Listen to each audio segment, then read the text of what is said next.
नमस्कार बच्चों, समरूपता सिमिलरिटी की हमारी एक्सरसाइज आगे बढ़ती हुई और हमारी 11.3 एक्सरसाइज चल रही थी, पेज नंबर 173।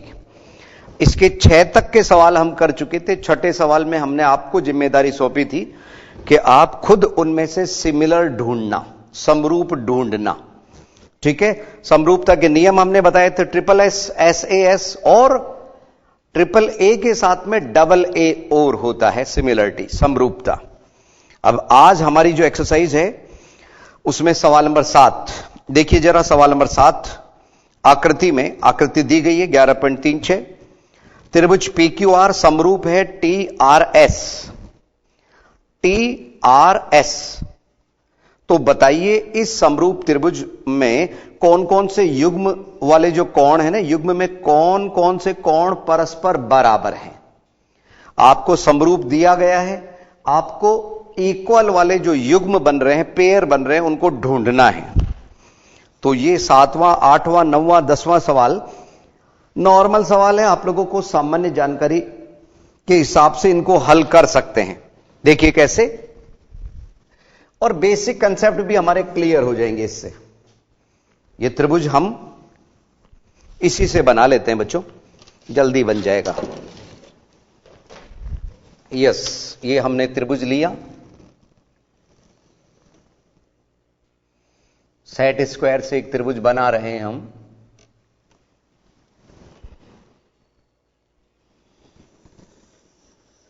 यस, इसमें दिया क्या गया है आप लोगों को, इस जगह पे एक कोण दिया है इस तरह से। सवाल नंबर 7, और इसमें जो RPQ दिया है और इधर जो है वो S और T। अब दिया क्या है वो देखिए। अब तो यहां कोई सिद्ध करने की बात नहीं, केवल ढूंढना है हमारे को कौन सा कोण किसके बराबर है। त्रिभुज PRQ, त्रिभुज PRQ समरूप है TRS के।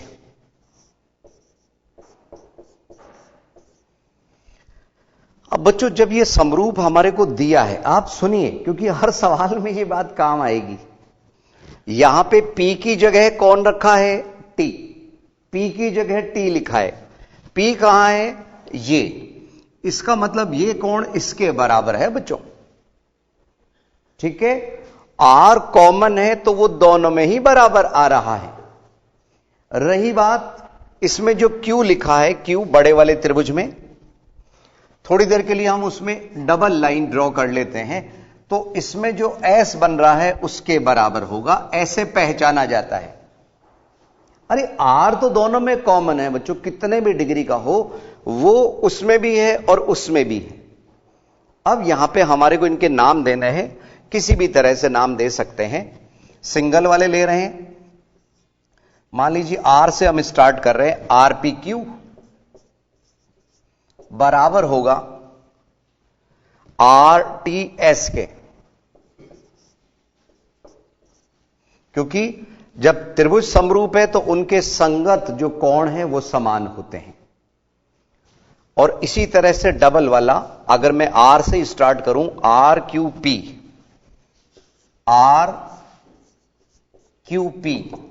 बराबर RQP, डबल वाला है तो RST। कॉमन वाले कोण से ही हम नाम स्टार्ट कर रहे हैं, सभी में R से स्टार्ट किया है। और R बराबर तो R है ही ना बच्चों, कॉमन है वो तो, इसमें ज्यादा डिटेल में लिखने की जरूरत नहीं है। R बराबर R, उभयनिष्ठ कोण। तो इनके समरूप होने पे ये युग्म बराबर है, इसको देने की जरूरत नहीं है, ये तो स्वतः ही बराबर होगा। ये दो कोण आपको पहचान में आने चाहिए समरूप दिए हुए होने पर। ठीक है, आइए नेक्स्ट। इस सवाल में भी इसी तरह की बात है, इसको आप नोट कर लीजिए। सवाल नंबर 7, सवाल नंबर 8 हम बोल के बता रहे हैं। आपको आकृति में स्थित उन दो त्रिभुजों का चयन करना है जो परस्पर समरूप है। आकृति 11.37 आपको दी गई है और ए सी ये CBE बराबर दिया हुआ है आपको, CBE बराबर है CAD के। यस, देखिए कैसे करेंगे। CBE बराबर है CAD के, कैसे करेंगे ये हमें देखना है। सवाल नंबर 7 संभवतः आप लोगों ने नोट कर लिया होगा। सवाल नंबर 8 देखिए।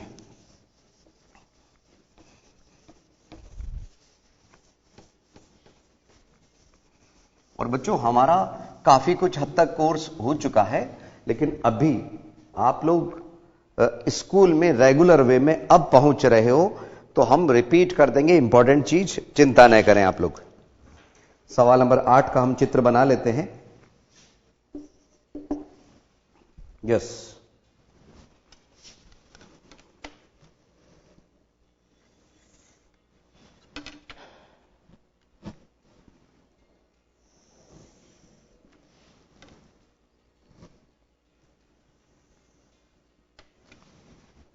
त्रिभुज आपको दिया है ABC, ABC और इधर D है, इधर E है, तो यहां पे AD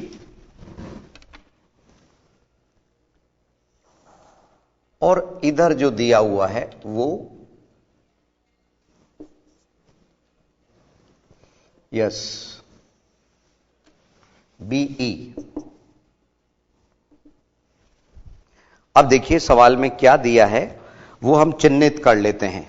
CBE, CBE ये वाला कोण है, बराबर है CAD के, CAD के, इसके बराबर दिया है। और हमारे को पूछा क्या गया है कि कौन से दो त्रिभुज समरूप है, क्योंकि यहां पे हमारे को त्रिभुज AB पे बनते हुए भी दिख रहे हैं और C कॉमन लेते हुए भी दिख रहे हैं, इधर आमने सामने वाले भी दिख रहे हैं।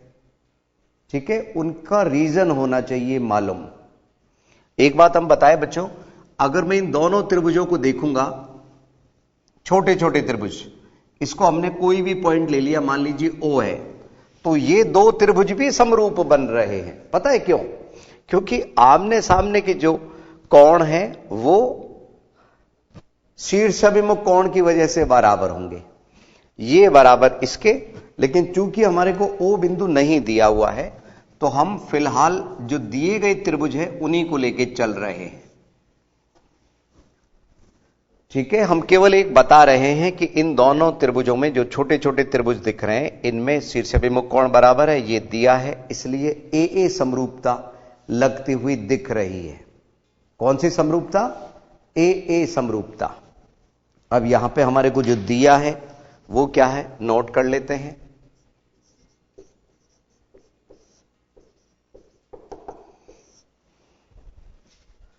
कोण CBE बराबर कोण CAD, ये दिया है। हमें पूछा है कौन से त्रिभुज समरूप है, तो सीधी सी बात है बच्चों, अगर मैं C को कॉमन लेते हुए त्रिभुज बनाऊंगा, ठीक है, C को यहां पे कोण ये तो दिया है हमारे को। त्रिभुज कौन कौन से त्रिभुज में वो हम बात कर ही लेते हैं। त्रिभुज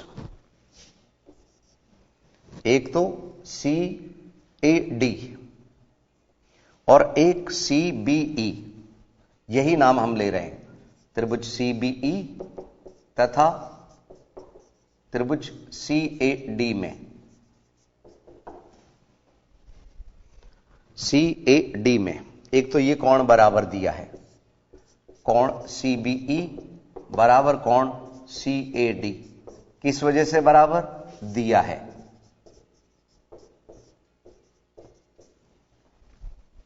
और कोण C, उसको अकेला C ही लिख सकते हैं हम, कोण C बराबर कोण C उभयनिष्ठ कोण, कॉमन एंगल।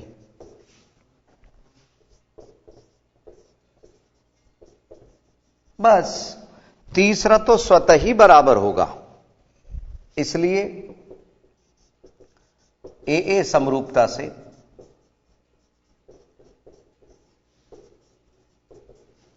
त्रिभुज सीबीई समरूप त्रिभुज सीएडी। बस यही हमें ज्ञात करना था, यहां सिद्ध नहीं करना था, हमें केवल तहकीकात करनी थी कि कौन से दो त्रिभुज समरूप होंगे। एक बार हम पुनः बता दें कि अगर ये ओ बिंदु पे इंटरसेक्ट कर रहे हैं, मिल रहे हैं, प्रतिच्छेद कर रहे हैं, तो ये जो दोनों छोटे त्रिभुज है ये भी समरूप होंगे।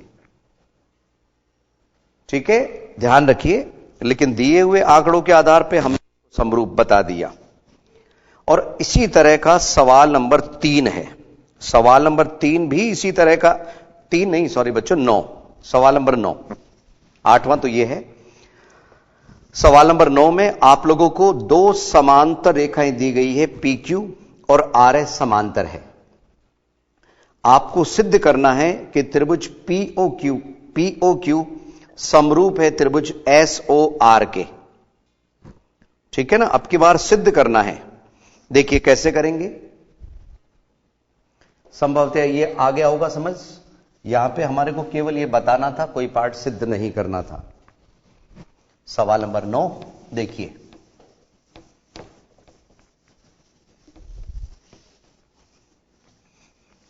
अभी भी बच्चों आप लोगों के पास में वक्त है, 10th के सैंपल पेपर्स भी आ रहे हैं, आप थोड़ा सा उनको हल कीजिए, अपनी तैयारी को थोड़ा सा देखिए, कितनी तैयारी आपकी है, कितनी अभी बाकी है।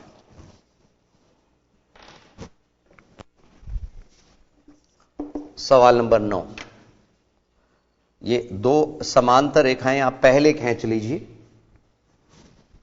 यस, ये समांतर है, इसको इससे मिलाया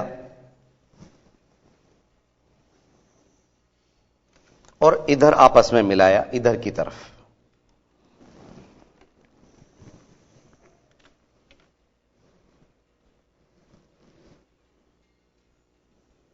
यस बच्चों, इस तरह से।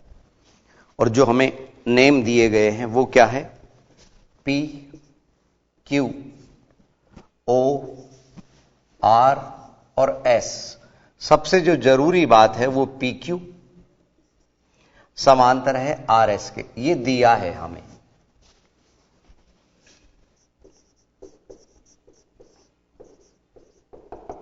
दिया है PQ समांतर RS। ठीक है, और सिद्ध क्या करना है, टू प्रूव।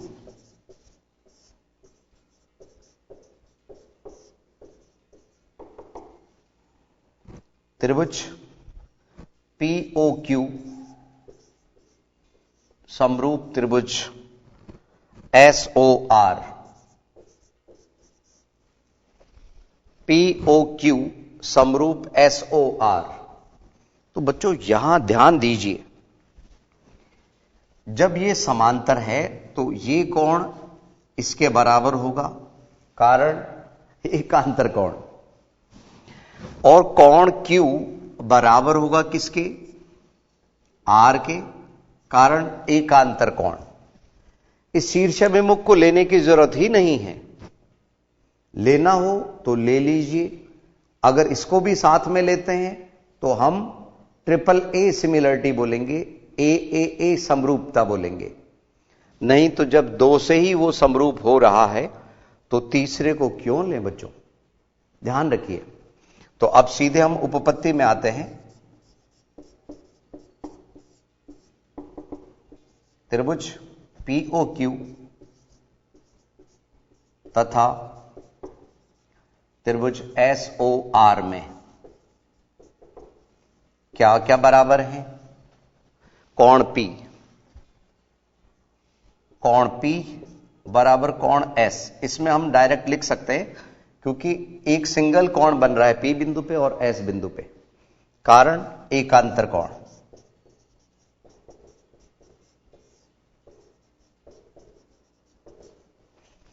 इसी तरह से इधर का जो Q वो कोण R के बराबर है, कारण एकांतर कोण।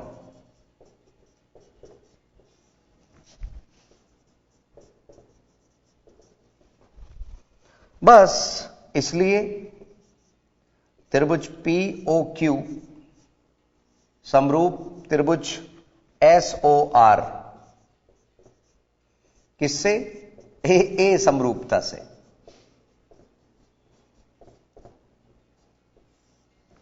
और यही हमें प्रूव करना था। ठीक है ना बच्चों? POQ समरूप है। यह समरूप का निशान होता है, चिन्ह होता है SOR के। शीर्ष अभिमुख लेने की जरूरत ही नहीं है। आप कोणों के नाम 1, 2, 3, 4 वगैरह भी लिख सकते हैं इस तरह से। ये हमारे सवाल नंबर 7, 8 और 9 आज 16 तारीख को कंप्लीट हुए। ठीक है, लेकिन अभी बाकी के सवाल हम लेंगे बच्चों, लेकिन 1-2 मिनट के अंतराल के बाद।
यस बच्चों, एक बार पुनः स्वागत है आपका आईसीटी के लाइव क्लासेस में। सवाल नंबर 10 एक इंटरेस्टिंग सवाल है बच्चों कि 90 सेमी की लंबाई वाली एक लड़की बल्ब लगे खंबे के आधार से परे मतलब दूर 1.2 मीटर प्रति सेकंड की चाल से चल रही है।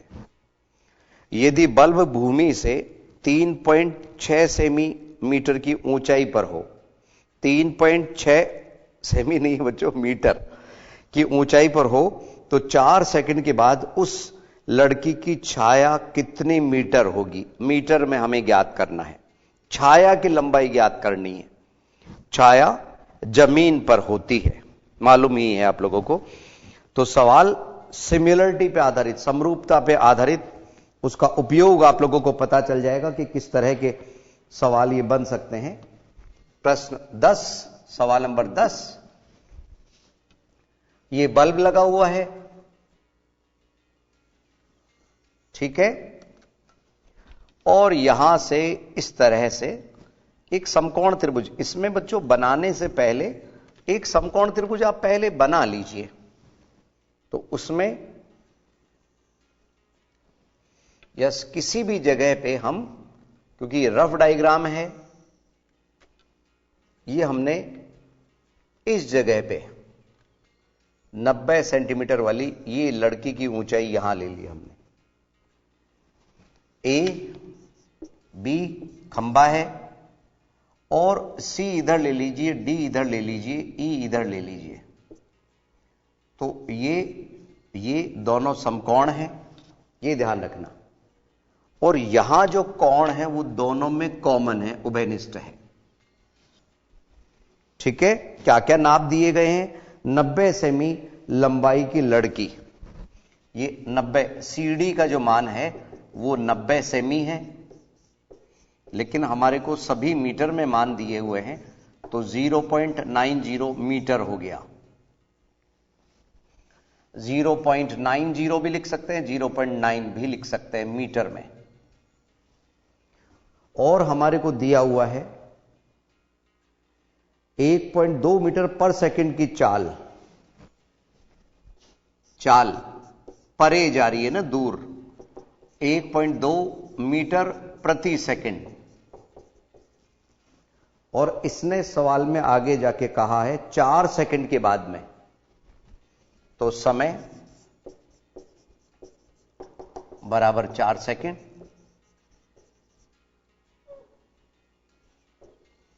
तो दूरी कितनी चली है? 1.2 गुणा 4 बराबर 4.8 मीटर।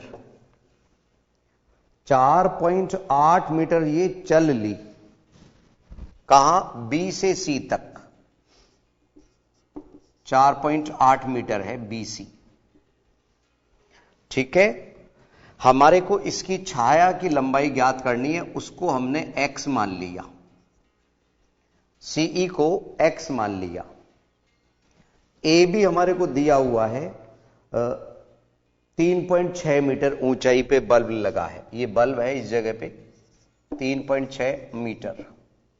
अब देखिए बच्चों, इसमें समरूपता प्रैक्टिकल वे में लग रही है। कैसे? त्रिभुज एबीई तथा त्रिभुज डीसीई में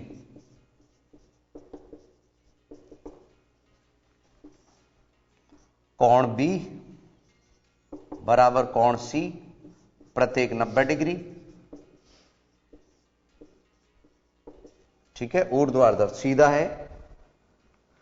ठीक है, खंबा भी सीधा है और ये भी सीधी खड़ी है बिल्कुल, तो प्रत्येक 90 डिग्री। कोण ई दोनों में उभयनिष्ठ है, कोण ई बराबर कोण ई, उभयनिष्ठ कोण।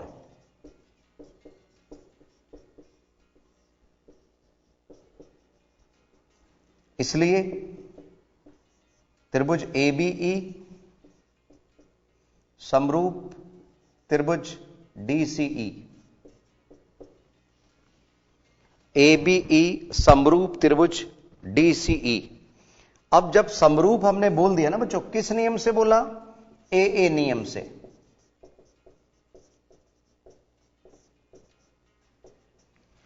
जब ये समरूप हो गए तो इनके संगत अवयव समानुपाती होंगे। ए बी बटे सीडी, सीडी लिख दीजिए या डीसी लिख दीजिए, बराबर बीई बीई बटे सीई।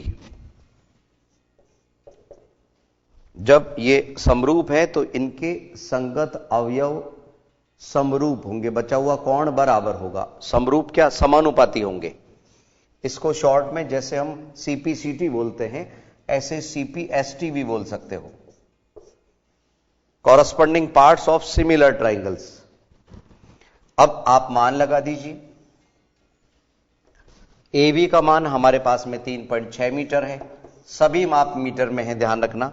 सीडी का मान, सीडी 0.9, 0.90 भी लिख सकते हो। अब रही बात यहां पे बीई, बीई पूरी है, ध्यान रखना, तो 4.8 प्लस एक्स बटे सीई एक्स बटे में। ठीक है, ये 4.8 पीछे वाले बच्चों को नजर तो आ रही होगी। इसमें बच्चों यहां पे मैं आप लोगों के सामने ही इसका पॉइंट के बाद का ये 0 लास्ट वाला हटा रहा हूं, एक ही बात है। क्रॉस मल्टीप्लाई, तो 3.6 एक्स से इससे गुणा हुआ और इधर 4.8 प्लस एक्स किससे गुणा हुआ? 0.9 से। तो इधर 3.6x इज इक्वल टू, इसको गुणा करने की भी जरूरत नहीं है बच्चों, 4.8 गुणा 0.9 ही लिख सकते हैं और प्लस 0.9।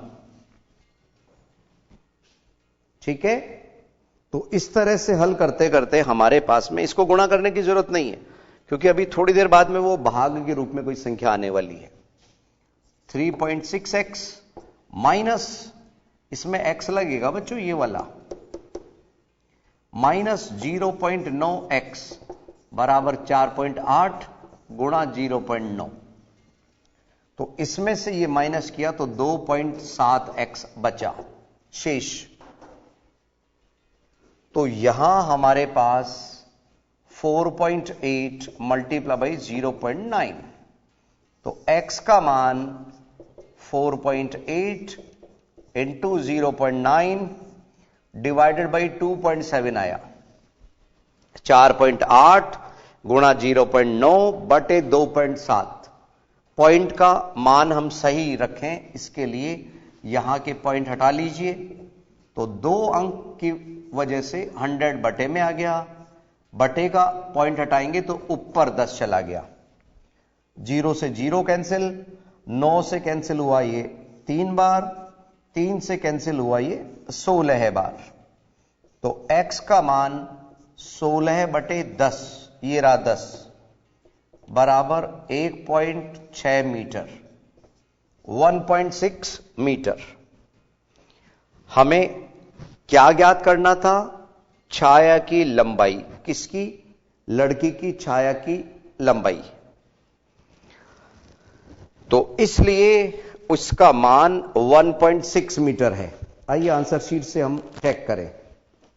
सवाल एप्लीकेशन इनका यूज वाला है, देखें जरा। समरूपता का कैसे कैसे उपयोग हो सकता है वो इस सवाल में बताया गया है। यस बच्चों, 11.3 का सवाल नंबर 10, 1.6 मीटर, बिल्कुल यही आंसर शीट में है बच्चों। अब अगला सवाल भी इसी तरह का है। उसमें क्या है देखें जरा। सवाल नंबर 10 को आप लोग समझ लीजिए, 11वां हम बोल के बता रहे हैं। 12 मीटर लंबाई वाले ऊर्ध्वाधर स्तंभ की भूमि पर छाया की लंबाई 8 मीटर है। उसी समय एक मीनार की छाया की लंबाई 56 मीटर हो, तो मीनार की ऊंचाई ज्ञात कीजिए। किसकी ऊंचाई ज्ञात करनी है? मीनार की ऊंचाई। देखिए बच्चों, जब उसी समय की बात हो, उसी समय की, तो एंगल ऑफ एलिवेशन, जो थीटा का मान होता है ना, थीटा का, वो बराबर होता है। आपने त्रिकोणमिति में भी ऊंचाई दूरी वाला एक चैप्टर पढ़ा था बच्चों, याद होगा आप लोगों को। ऊंचाई और दूरी, चैप्टर नंबर 8, उसमें भी हमने ये पढ़ा था। ठीक है, देखिए किस तरह से करेंगे इस सवाल को। इसको मिटाने से पहले एक बार हम फिर से समझा दें जरा। इसमें 90 सेंटीमीटर ऊंचाई की एक लड़की की छाया की लंबाई हमें ज्ञात करनी थी, और बल्ब जो जमीन से लगा हुआ था 3.6 मीटर। इधर दिया हुआ था कि 4 सेकंड में ये यहां से चलना स्टार्ट करती है, खंबे से दूर 1.2 मीटर प्रति सेकंड की दर से। तो इसकी ये जो दूरी बनी वो 4.8 मीटर बनी। जो टोटल बेस है हमारे पास में वो बना 4.8 प्लस एक्स, जो हमने यहां रखा 4.8 प्लस एक्स बटे एक्स, इसका आधार। और वज्र गुणन का आप लोगों को सभी को अंदाजा है, उससे हमने इसको कैलकुलेट किया, तो एक्स का मान यानी कि उस लड़की की छाया की लंबाई 1.6 मीटर हमें प्राप्त हुई। अब अगला सवाल इसी प्रकार का है, आइए देखें जरा उसे। सवाल नंबर 11 है। बच्चों, कॉन्फिडेंस के लिए आपको खुद को इन सवालों को करना चाहिए। हम तो बता ही देंगे, आप स्वयं भी हल किया करो बच्चों, सेम डे, उसी दिन की आदत बना लीजिए।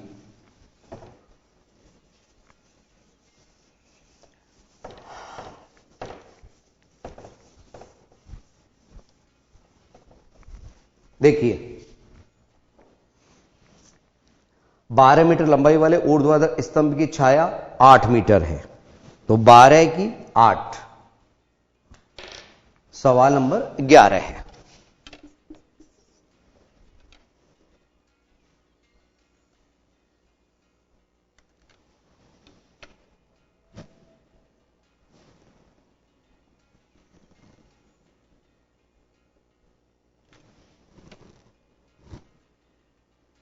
यस, ए बी सी बनाना राइट एंगल है, तो यहां पे 12 मीटर और ये 8 मीटर। उसी समय का मतलब है दोनों का एंगल ऑफ एलिवेशन समान बन रहा है। 56 मीटर हो तो मीनार की ऊंचाई ज्ञात करो। अब की बार ये थोड़ा सा इसमें बड़ा है मामला,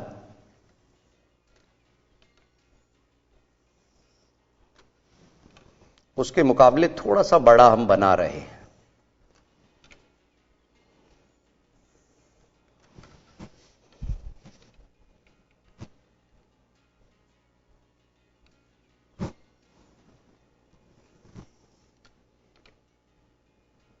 यस बच्चों देखिए, और ये हमने ये यहां पे दोनों को मिलवा दिया। समझिए, ABC इधर दे दिया, PQR इधर दे दीजिए, कुछ भी नाम आप दे सकते हैं। बात यह है बच्चों, ये दोनों कोण समान होंगे क्योंकि उसी समय, एक ही समय की बात हो रही है। और ये 90 डिग्री। इसमें क्या दिया हुआ है हमारे को? मीनार की छाया। ये खंबा है और इधर मीनार है। मीनार की छाया हमारे को दी हुई है 56 मीटर, 56 मीटर, और हमारे को ज्ञात करनी है इसकी ऊंचाई h।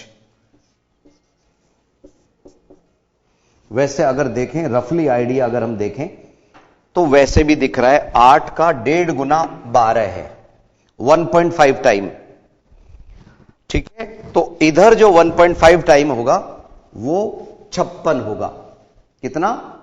56। ध्यान रखिए, तो उत्तर तो हमें दिख रहे हैं। 56 का कितना होगा? 84। 56 का 1.5 गुना 84, तो 84 हमें आंसर नजर आ रहे हैं। करेंगे कैसे? त्रिभुज ABC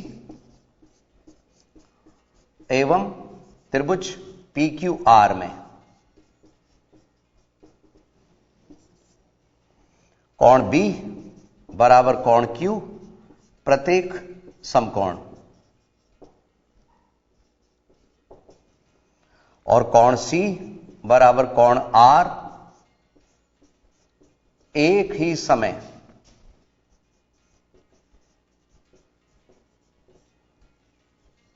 कोण, एक ही समय कोण। ये कारण आप दे सकते हैं, एक ही क्षण उसी समय दोनों कोण बराबर होंगे। ठीक है, इसलिए त्रिभुज ABC समरूप हुआ त्रिभुज PQR के किस नियम से? AA समरूपता से। AA समरूपता से।